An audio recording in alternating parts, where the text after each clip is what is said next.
स्वागत है आपका मेरे चैनल राधे कृष्णा दीवानी अंजू।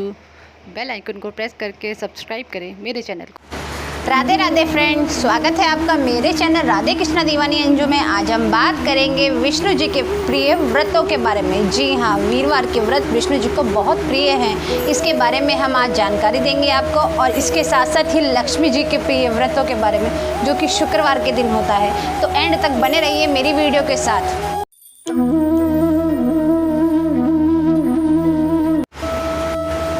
गुरुवार के दिन श्री हरि विष्णु जी की पूजा की जाती है, जैसा कि हम सब जानते हैं इसके बारे में। बहुत से लोग बृहस्पति देव जी की भी पूजा करते हैं। वीरवार के दिन केले के पेड़ की भी पूजा की जाती है। हिंदू धर्म के अनुसार केले के पेड़ को बहुत ही पवित्र माना गया है। व्रत हर गुरुवार से शुरुआत करते हुए आपको 7 गुरुवार कम से कम करनी ही पड़ती है।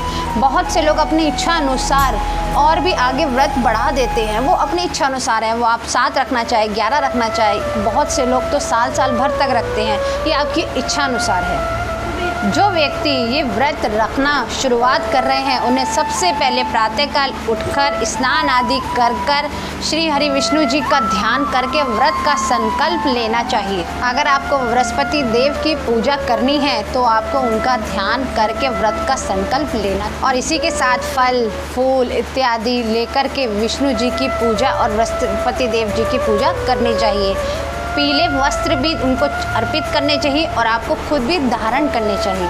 प्रत्येक उपवास के दिन श्री हरि विष्णु जी की पूजा के साथ साथ उनकी कथा भी सुननी चाहिए। कथा सुनने का बहुत बड़ा महत्व कहा जाता है।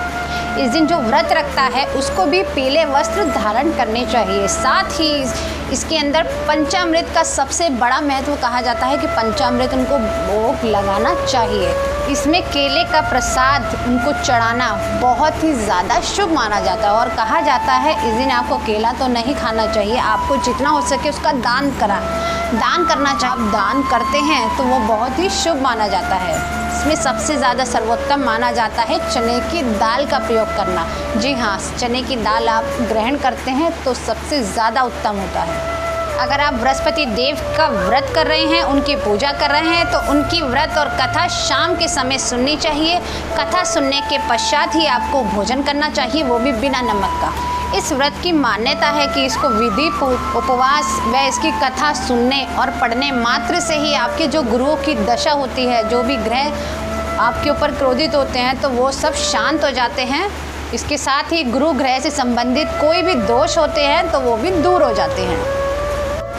व्रत वाले दिन यानी कि गुरुवार के दिन आपको ना तो बाल धोने चाहिए और ना ही कपड़े धोने चाहिए, और इसके साथ साथ ही दाढ़ी बनाना, जो जेंट्स लोग दाढ़ी वगैरह बनाते हैं, वो भी वर्जित माना जाता है। ये तो बात की है हमने गुरुवार के व्रत के बारे में, जो श्री हरि विष्णु जी का बहुत प्रिय है। अब हम बात करते हैं माँ लक्ष्मी के व्रत के बारे में, जो कि अगले ही दिन शुक्रवार को होता है। इसकी विधि आपको वीरवार के रात को ही शुरू हो जाए, जिससे कि बताया गया है वीरवार की रात को ही आपको लक्ष्मी जी की व्रत को प्रारंभ करना शुरू हो जाता है। रात में ही आपको क्या करना चाहिए, विधि विधान से लक्ष्मी जी को स्नान वगैरह करा के उंगला वगैरह अर्पित करिए। उनको सुगंधित फूल अर्पित करने के बाद 7 कोड़ियाँ, जी हाँ 7 कोड़ियाँ उनके चरणों में रख दीजिए। जी के चरणों में रखिए।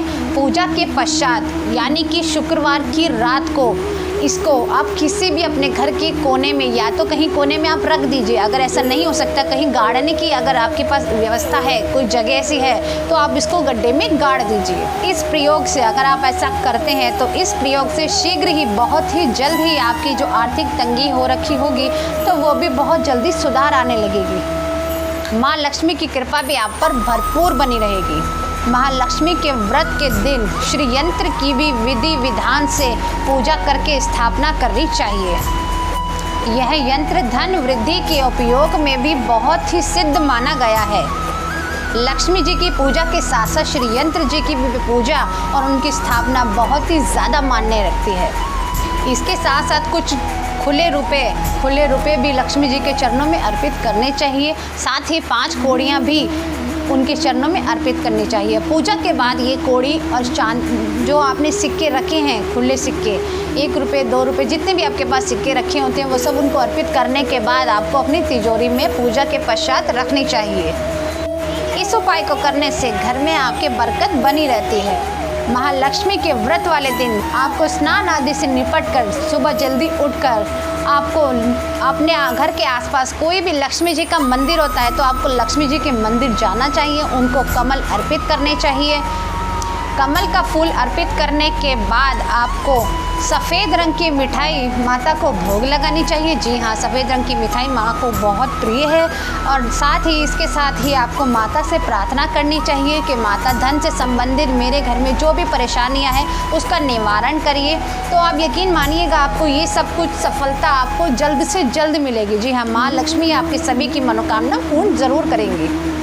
एक आखिरी उपाय और बता देती हूँ। अष्टमी की शाम को अपने घर के ईशान कोण में, जी हाँ ईशान कोण में आपको गाय के घी का बना हुआ दीपक, जी हाँ दीपक आपको जलाना चाहिए। और साथ ही इसमें आप लाल रंग के धागे का भी प्रयोग कर सकते हैं, नहीं तो कलावा बहुत ही ज़्यादा शुभ होते हैं, उसकी बाती का भी प्रयोग कर सकते हैं। इसका प्रयोग आप गाय के घी के अंदर करिए। गाय के घी का दीपक अगर आप जलाते हैं और उसमें लाल बाती बहुत ही ज़्यादा शुभ मानी जाती है। इसको ईशान में आपको ये दिया जलाना है। जलाने के बाद आपकी जो भी धन से संबंधित परेशानियां होंगी माँ लक्ष्मी की कृपा से वह सब दूर हो जाएंगी।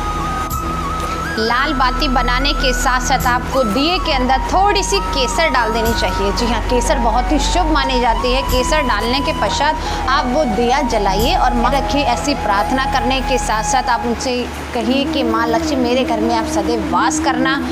इसी के साथ वीडियो समाप्त करती हूँ। वीडियो पसंद आए तो लाइक शेयर ज़रूर करें, कमेंट कर बताइए मेरी वीडियो आपको कैसी लगती है। सब्सक्राइब करें मेरे चैनल राधे कृष्णा दीवानी अंजू। माँ लक्ष्मी और भगवान विष्णु जी से हम यही प्रार्थना करेंगे वो आप सबकी मनोकामना पूर्ण करें। राधे राधे।